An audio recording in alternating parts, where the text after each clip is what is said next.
동화 한국어 버전 현명한 마리아. 아주 먼 옛날 어느 강력한 왕국에 고빈이라는 이름의 상인이 살고 있었어요. 고빈은 그 왕국에서 가장 부유한 상인이었죠. 그의 집은 왕궁 가까이에 있었어요. 그에게는 3명의 딸이 있었는데 첫째 딸의 이름은 엘레나였고 둘째 딸의 이름은 그레타, 그리고 막내딸의 이름은 마리아였어요. 세 딸 중에는 마리아의 외모가 가장 아름다웠죠. 어느 날 왕은 성으로 고빈을 불러들였어요.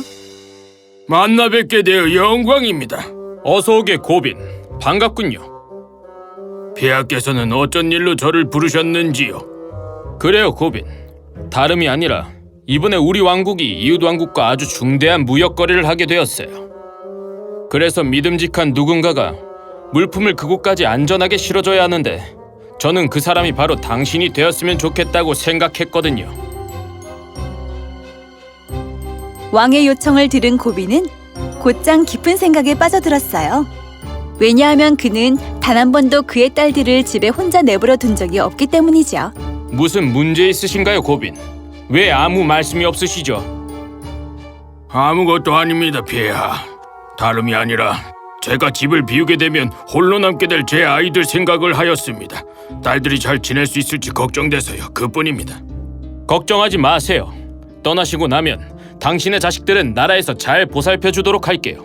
아무 문제 없을 겁니다. 네, 폐하.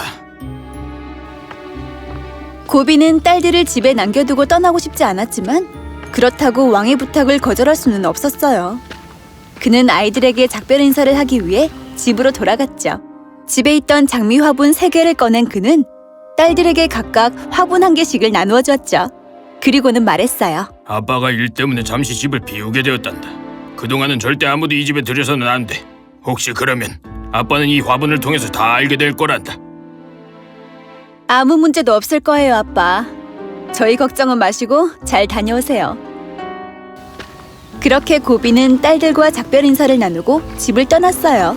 그 다음 날 왕은 동료 둘과 함께 고빈의 집을 방문했죠. 왕의 방문을 본 마리아는 언니들에게 이렇게 말했어요. 우리 창고로 가서 왕에게 대접할 와인을 가져오자. 내가 열쇠를 가져올 테니까 엘레나 언니는 등불을 가져오고 그레타 언니는 와인을 가져와. 그러자 마리아의 말을 들은 왕이 말했어요. 아닙니다. 괜히 귀찮게 꺼내지 마시죠. 아무것도 대접해주지 않아도 됩니다. 저흰 괜찮아요. 알겠어요. 너도 들었지 말이야? 왕께서는 아무것도 필요 없으시대. 우리는 그냥 아무 데도 안 가고 여기 있을래. 그래, 언니들이 안 간다면 난 혼자라도 갈 거야. 마리아는 집을 나섰어요. 그녀는 옆에 있던 이웃집으로 달려갔죠. 문 좀 열어주세요. 문 좀 열어주세요. 거기 누구시죠? 누가 이렇게 야심한 밤에 찾아오신 거죠? 아주머니, 저 마리아예요. 제발 문 좀 열어주세요. 마리아구나. 이렇게 밤늦은 시간에 대체 어떤 일로 찾아온 거니? 아주머니, 제가 언니들이랑 좀 다퉜거든요. 혹시 오늘 아주머니 집에서 잘 수 있을까요? 그래. 그러려무나. 들어오렴. 그렇게 마리아는 이웃 아주머니의 집에서 하룻밤을 보냈어요. 마리아가 집으로 돌아오지 않자 왕은 몹시 화가 났어요. 다음 날 아침에 집으로 돌아온 마리아는 언니들의 장미가 시들어버린 것을 발견했어요. 바로 아버지의 말을 따르지 않았기 때문이었죠. 그녀는 맏언니 엘레나의 방으로 들어갔어요. 방 안에 있던 엘레나는 창문 너머로 왕궁의 정원을 바라보고 있었죠. 마리아, 돌아왔구나. 저것 봐, 정원에 있는 사과들이 엄청 탐스러워 보여. 저런 건 얼마나 맛있을까? 부탁인데 가서 몇 개 좀 따다 주지 않을래? 엘레나, 언니는 나보다 더 컸으면서 왜 아직도 애 같은 거야? 부탁해 마리아, 얼른. 알겠어, 가면 되잖아. 마리아는 창문을 뛰어넘어 정원으로 들어갔어요. 그리고 사과를 땄죠. 다시 달려오던 그때 엘레나가 소리쳤어요. 마리아, 바로 그 앞 나무에 레몬이 가득 열렸어. 그것도 몇 개 더 따와, 얼른. 다시 한 번 더 정원으로 돌아 들어간 마리아가 나무에 열린 레몬을 딴 뒤 곧장 집으로 돌아가려고 하던 그때 정원사와 마주쳤죠. 그는 마리아를 잡기 위해 달려왔어요. 거기서 왕실의 레몬을 훔쳐놓고 감히 어딜 도망가려는 거야? 멈춰! 거기는 어디 잡히기만 해봐. 아주 혼쭐을 내줄 테다. 마리아는 정원사를 세게 밀쳤어요. 그는 너무나 세게 넘어진 나머지 쉽사리 일어나지 못했고 마리아는 그 틈을 타 도망쳤죠. 그 도둑이 누구였는지 그리고 어디로 도망갔는지 그 누구도 알지 못했어요. 마리아는 집으로 돌아왔죠. 그녀는 엘레나 언니에게 사과와 레몬을 쥐어주고는 혼을 냈어요. 봐, 언니 때문에 나만 위험해질 뻔했잖아. 이제부터는 절대로 나한테 이런 부탁 할 생각도 하지 마. 알겠어? 그리곤 가버렸어요. 하지만 엘레나는 아무런 깨달음도 얻지 못했어요. 엘레나는 그저 사과만 맛있게 먹을 뿐이었죠. 이 사과 진짜 맛있잖아? 마리아가 따와서 정말 다행이야. 안 그랬으면 사과는 맛도 못 봤을 거 아냐?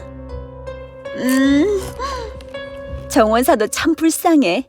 아직도 고통에 소리치고 있겠지? 다음 날에는 마리아의 둘째 언니가 바나나를 먹고 싶어 했어요. 그녀는 마리아에게 바나나를 따다 달라고 부탁했죠. 마리아는 바로 어제 있었던 일 때문에 또다시 정원에 들어가고 싶지 않았지만 언니가 계속 고집을 부리자 결국 들어가게 되었어요. 하지만 같은 시각 왕 역시 정원을 산책하고 있었죠. 둘은 딱 마주쳤어요. 당신이었군요. 이번엔 처벌을 피하지 못할 겁니다. 왕은 마리아에게 몇 가지 질문을 하였고 마리아는 사실대로 모두 대답하였어요. 그러자 왕은 이렇게 말했죠. 당신이 저지른 죄에 관해서는 당신 집에서 직접 처벌을 하도록 하겠어요. 따라오시죠. 왕은 마리아의 집으로 향했어요. 그녀도 따라갔죠. 왕은 마리아가 도망갈까 걱정하며 계속해서 뒤를 쳐다보고 확인했어요. 그러던 어느 순간 그가 뒤를 돌아봤을 때 마리아는 이미 사라진 뒤였고 그녀의 흔적은 어디에도 없었어요. 그녀를 찾기 위한 수색이 도시 전체에 이루어졌지만 결국 그녀를 찾을 수는 없었죠. 성격이 불같았던 왕은 이러한 상황에 극도로 분노하다가 그만 병이 들고 말았어요. 몇 달이 지나도록 그의 병세는 나아질 기미가 보이지 않았죠. 그동안 마리아의 언니들은 왕의 두 동료들과 결혼을 하게 되었어요. 그들에게는 이제 자식들도 있었죠. 그러던 어느 날 마리아는 첫째 언니의 집에 몰래 숨어 들어갔어요. 그녀는 언니의 두 아이를 몰래 데리고는 밖으로 도망쳐버렸죠. 마리아는 아이들을 아름다운 꽃이 가득한 바구니에 넣고 꽃으로 한 번 더 덮어 아무도 그 안에 아이들이 있다는 것을 눈치채지 못하도록 했어요. 그리고는 마치 남자아이처럼 옷을 입고 바구니를 머리 위에 짊어지고는 이렇게 외치며 왕궁으로 향했죠. 누구든 이 꽃을 왕에게 좀 전해주실래요? 사랑 때문에 아픈 사람이 누구일까요? 사랑 때문에 아픈 사람이 누구일까요? 누구든 이 꽃을 왕에게 좀 전해주실래요? 침대에 누워 휴식을 취하던 왕은 이 소리를 들었죠. 그는 침실 밖에 있던 경비병을 불러 말했어요. 거기 들어오시죠. 밖에 있는 남자가 얘기하고 있는 저 꽃들 좀 사다 주세요. 밖에 있는 꽃 말이에요. 경비병은 밖으로 나가 꽃바구니를 사왔어요. 그는 바구니를 왕에게 주었죠. 이를 받은 왕이 바구니의 뚜껑을 열자마자 그 안에서 아기 울음소리가 나기 시작했어요. 그는 바구니 안에 2명의 아이가 들어있는 것을 발견했죠. 그의 마음은 사랑으로 가득 찼어요. 마리아에게 어떻게 감사의 표현을 해야 할지 생각했죠. 하지만 이내 마리아가 했던 모욕적인 일들이 떠올랐어요. 그는 다시 분노에 차올랐죠. 왕은 마리아에게 복수를 해줘야겠다고 마음먹었어요. 바로 그때 경비병이 들어왔어요. 폐하께서 이전에 무역사업자 파견하셨던 상인이 지금 돌아왔습니다. 알맞게 왔군. 당장 그에게 내일 도록과 함께 법정에 설 준비를 하라고 이르세요. 만약 내일 나타나지 않는다면 처벌을 받을 거라고도 말이죠. 네, 폐하. 집으로 돌아온 상인 고비는 상황을 깨닫고 매우 슬퍼했어요. 그는 아무 문제 없을 거라던 딸들의 말을 굳게 믿었지만 돌아온 집에는 아무도 없었으니까요. 그리고 마침내 두 딸이 자신의 허락도 없이 벌써 결혼을 했다는 것도 알게 되었거든요. 그때 경비병이 도착했어요. 당신은 왕께서 요청하신 바에 따라 반드시 내일까지 폐하를 위한 도롯을 만들어 법정에 출석하셔야만 합니다. 만약 내일 나타나지 않는다면 처벌을 받게 될 것입니다. 고비는 자신의 비통한 운명에 슬퍼했어요. 한편으로는 행방불명이 된 마리아의 근황에 대해 걱정하고 또 한편으로는 당장 어떻게 도롯을 만들어야 할지 걱정했죠. 고작 하루 만에 혼자 도롯을 만들기란 불가능에 가까웠거든요. 어떻게 단 하루 만에 도롯을 만들어서 가져간다? 아빠, 옷 걱정은 하지 마세요. 아빠는 그저 옷에 이 분필을 칠하시고 왕께서 요청하신 조건에 맞는 옷을 가져왔다고 하세요. 고비는 이해가 되지 않았어요. 하지만 그는 마리아를 믿었기에 분필을 들고 왕궁으로 향했죠. 설마 빈손으로 오신 건가요? 옷은 어디 있죠? 부디 용서해 주십시오, 폐하. 미처 옷을 만들지 못하였습니다. 그렇다면 죽음을 맞이하는 수밖에요. 안 됩니다, 폐하. 제발 용서해 주세요. 부탁드립니다. 정말 목숨을 연명하고 싶다면 당신의 딸을 저한테 넘기시죠. 고비는 아무 대답도 하지 못한 채 집으로 돌아왔어요. 그는 자신의 딸을 왕에게 남겨야 한다고 생각하자 너무나도 슬펐죠. 그가 집으로 들어갔을 때 그는 자신을 기다리고 있던 마리아와 마주쳤어요. 아빠, 어떻게 됐어요? 내 딸, 어떻게 하면 좋니? 폐하께서 도롯 대신에 너를 달라고 명령하셨지 뭐니. 걱정 마세요, 아빠. 아빠는 저랑 똑같이 생긴 그 인형을 챙겨두세요. 인형의 머리 주변에는 아마 실한개가 빠져나와 있을 거예요. 그걸 이용해서 제가 네, 아니오로 대답해 볼게요. 다음 날 고비는 마리아와 함께 왕궁으로 갔어요. 왕은 마리아에게 자신의 방에 가 있으라고 명령했죠. 병사들은 명령에 따라 마리아를 왕의 침실로 데려갔어요. 마리아는 그녀의 옷주름 안에 인형을 숨겨놓았죠. 방문이 닫히자마자 그녀는 옷주름 안에 숨겨놓았던 인형을 몰래 꺼내 실 한쪽을 손에 쥐고는 침대 밑으로 들어가 숨었어요. 마리아, 방이 마음에 들었길 바라오. 마리아는 인형의 머리를 움직여 끄덕이게 했어요. 왕은 그녀에게 계속해서 질문을 하며 그녀의 잘못을 책망하기 시작했어요.